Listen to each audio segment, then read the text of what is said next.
تصدر النجم السعودي فهد المولد مواقع التواصل الاجتماعي ومحركات البحث خلال الساعات الماضية عقب انتشار خبر وفاته بعد أكثر من عام على دخوله في غيبوبة طويلة إثر حادثة مؤلمة. تداولت حسابات وصفحات على مواقع التواصل الاجتماعي خلال الساعات الماضية أنباء حول وفاة النجم السعودي فهد المولد لاعب المنتخب السعودي ونادي الشباب السابق بعد دخوله غيبوبة طويلة لأكثر من عام إثر حادثة مؤلمة. وفقا لتصريحات العائلة وتقارير الصحافة المحلية والدولية، فإن اللاعب لا يزال على قيد الحياة ويتلقى رعاية طبية مكثفة في مستشفى متخصص في الرياض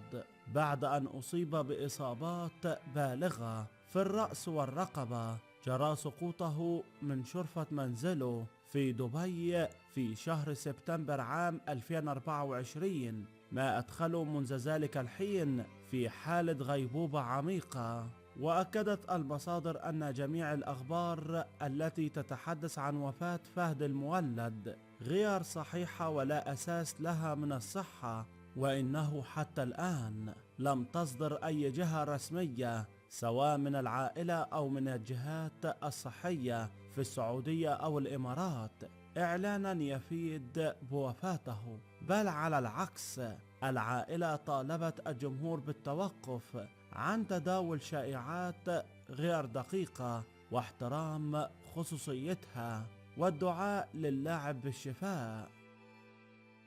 يذكر أن المعاناة الصحية لفهد المولد استمرت لأكثر من عام، ما أثار حالة من القلق بين الجماهير،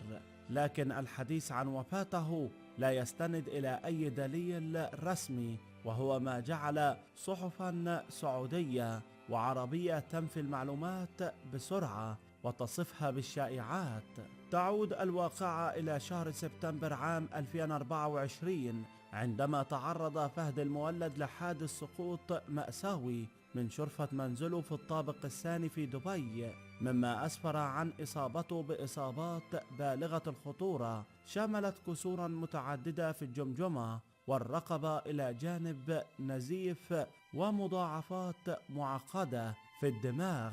أدت إلى دخوله في غيبوبة كاملة منذ ذلك التاريخ، ونقل على أثرها للعناية المركزة.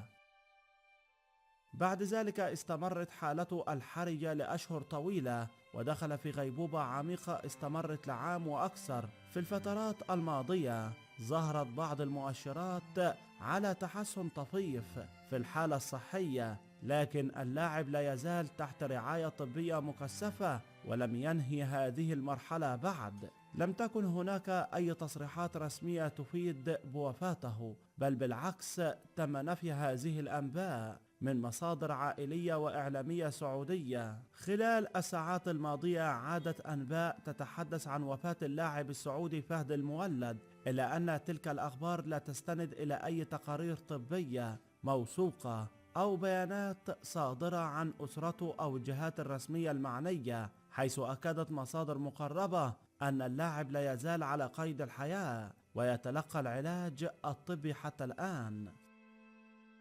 في إطار دورنا المهني قمنا بالتحقق من صحة هذه الأنباء والمصادر الرسمية المقربة من اللاعب للوقوف على الحالة الصحية الحقيقية لواحد من أبرز أساطير الكرة السعودية. وفقا لمتابعة دقيقة تبين أن الأنباء المتداولة حول وفاة فهد المولد لا تعد كونها شائعات لا أساس لها من الصحة، وأكدت التقارير الطبية والمصادر المقربة من عائلة اللاعب أن فهد المولد لا يزال على قيد الحياة ويخضع لرعاية طبية فائقة في أحد المستشفيات المتخصصة بالعاصمة الرياض.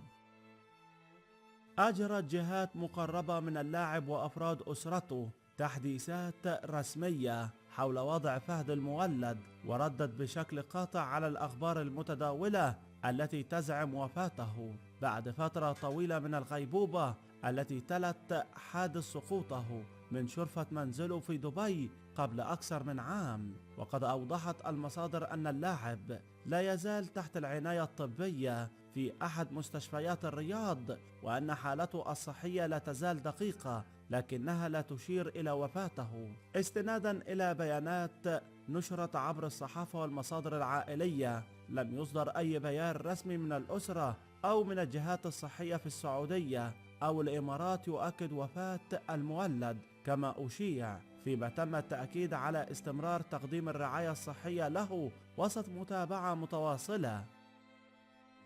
يشار إلى أن هذه ليست المرة الأولى التي تنتشر فيها شائعات حول وفاة فهد المولد، إذ سبق أن تداولت حسابات وصفحات غير موثوقة في وسائل التواصل أخبار مشابهة في مناسبات سابقة، قبل أن تتضح الحقيقة لاحقا بأن اللاعب لا يزال حيا ويتلقى العلاج. وقد أثارت هذه الشائعات المتكررة ردود فعل واسعة بين جماهيره ومحبيه الذين عبروا عن قلقهم، بينما دعت الأسرة وسائل الإعلام والجمهور إلى التحلي بالمسؤولية والابتعاد عن تداول الأخبار غير المؤكدة.